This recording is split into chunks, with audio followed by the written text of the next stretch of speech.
Michelle, tell me what happened. We were in a class together. It was called a leadership class in our junior high, one of those things where you plan things for the school and everything like that. And I had been really, really shy and kind of sheltered and all that kind of thing, a real introvert. And Melissa was the complete opposite of anything I had ever known in my whole life. She was outspoken and she was bossy, and it was my way, this way, you know, I'm gonna run the whole show, and if you don't like it, get on out of town. I could not handle that. And we had to work together, and there were so many conflicts. We would fight and go home complaining, oh, Melissa is so evil, I just hate her. But we had to start working together. There were things that needed to be planned, and the semester had to go on and things like that. And as we started working together, I started working with her, and the more outspoken she was, I became a little more so. And I started liking things my way and liking things like this and liking how Melissa ran the show. So I got a little more out of my shell and everything, and we just ran from there. We found out that we did have a lot in common and that we had a lot of fun together when we weren't fighting.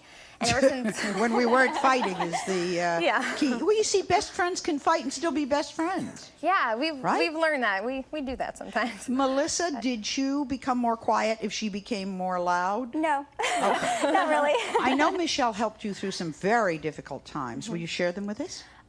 There's just been, my parents were divorced, and that's always kind of difficult. They had been divorced before we became friends, but there have always been things, and my parents being remarried, and also just recently my father passed away. And Michelle was just absolutely wonderful. She drove me to the hospital, which was an hour-and-a-half away. We had just moved away to college. And she was there with me at the hospital the 2 days we were there. She was there with me at the funeral. They helped, you know, get food together for everything afterwards for all of the people that came back to the house. And it's been a really hard semester at school, and she has just been wonderful. It would have been really easy, I felt like, packing up and moving home and just not being there this semester. I'm so proud of her for staying. I mean, school... Gretchen. Now, Gretchen does not know you're here, right? Are you a good sneak? I hope so. I think so. We're going to surprise her in a few minutes, but first, tell me about a very unique relationship you have with Gretchen. Gretchen's daddy came to our church as the minister of music 2 years ago, and Gretchen and I were the two of the youth that were graduating high school, and we just clicked instantly.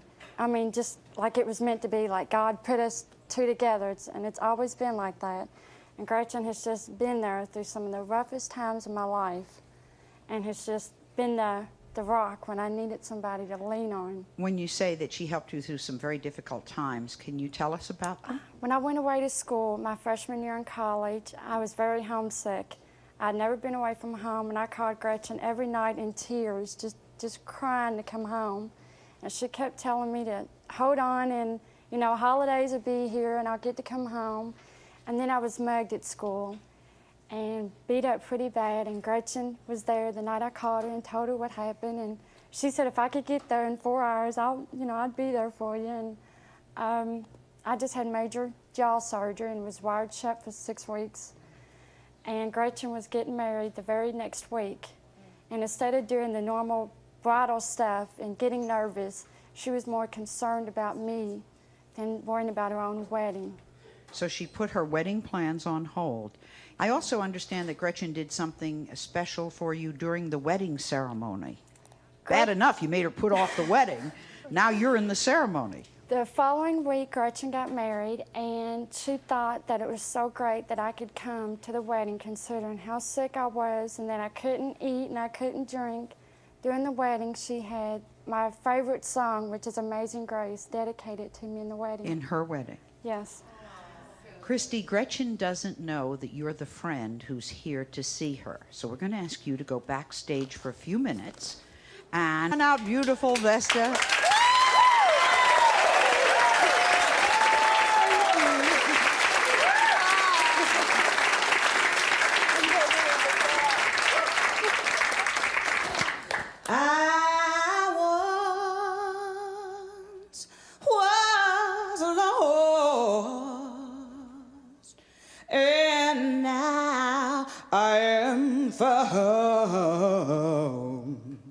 Was blind, but now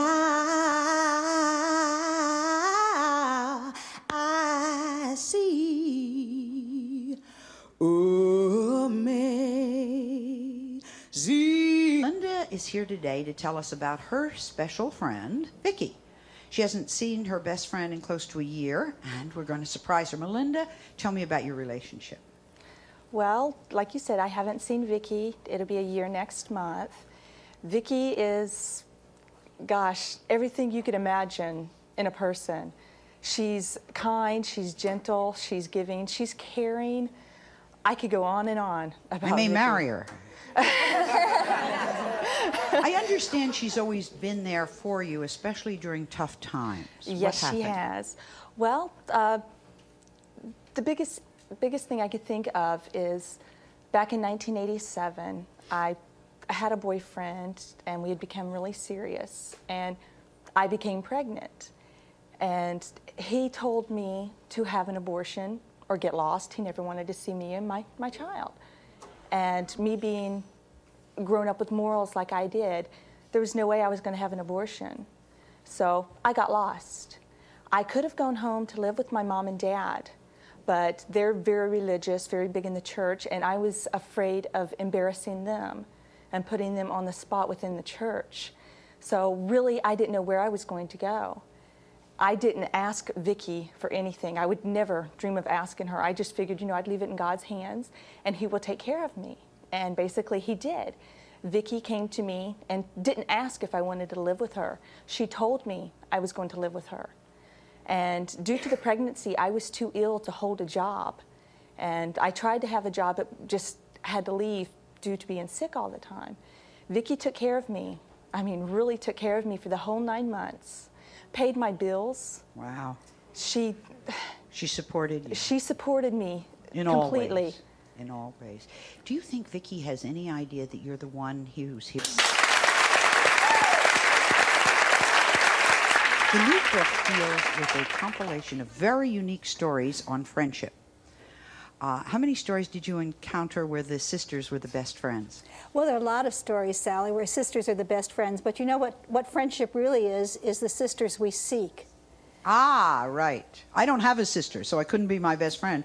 And but I if don't you have a seek... sister. That's why, you see, that's why we gravitate to See, each there you other. go. That's exactly Because how it was with Melissa and I. She is She my didn't sister, have one but- and you didn't have No, one. we didn't have one, and now we found each other. Why do women make the best friends? Why don't men make the best friends?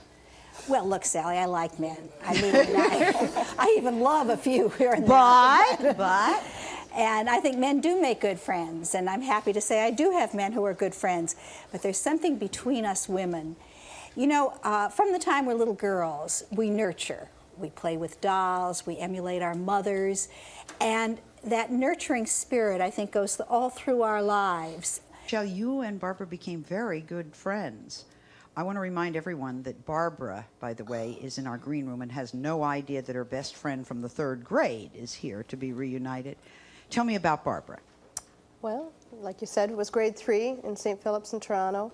It was a very small school. We had, it was called French Immersion at the time. There was only about 9 kids in the class, so I think even her brother and my sister were in the class. And it was just a really small group. We were all really good friends. We were the only kids to play with at recess and that sort of thing. So we became good friends and always went to birthday parties and that kind of thing together. And it wasn't too long after. It was only about 1 year that we were together, and then her father was transferred to California. So our teacher had suggested that we all write to her, and the whole class wrote letters to her, and we just kept up. The two of us kept up. How can you maintain a friendship over 30 years with someone you just knew in the 3rd grade? Just letters, little kid stuff, and then our lives is kind of paralleled. We've kind of done the same thing, married young, had kids, and she stays at home with hers, and I stayed home with mine. How far apart do you live?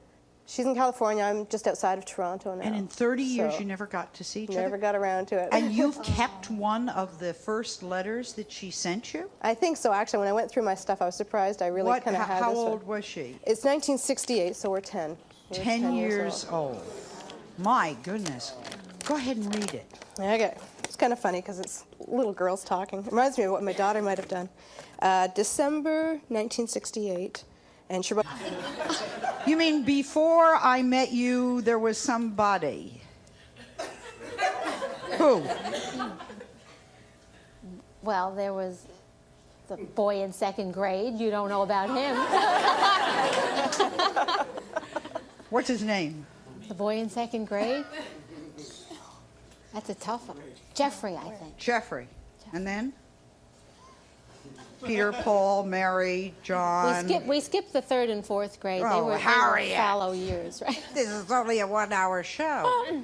What about high school? Stuart? Was there a Stuart? Stuart Lazarus. Yeah. High Did you ever school. stay in touch with Stuart Lazarus? No. No. Well, what you don't know is I have searched high and low and I found good old Stuart. Took a while, but I dug him up. Stuart, come on out.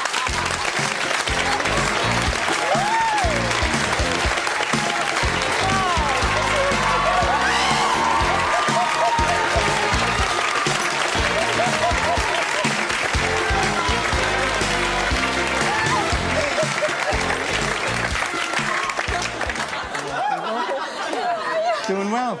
Doing real well. I was going to ask you if you were surprised, but take a look at your face. I'm sure you have some questions for him, but let me start.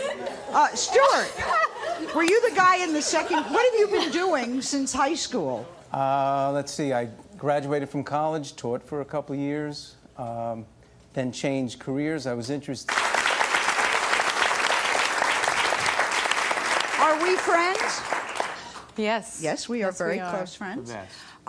Also, they do my hair, my makeup, and everyone is always telling, and clothing. People are always saying nice things, and I don't deserve any of it. I don't know a thing. It's them.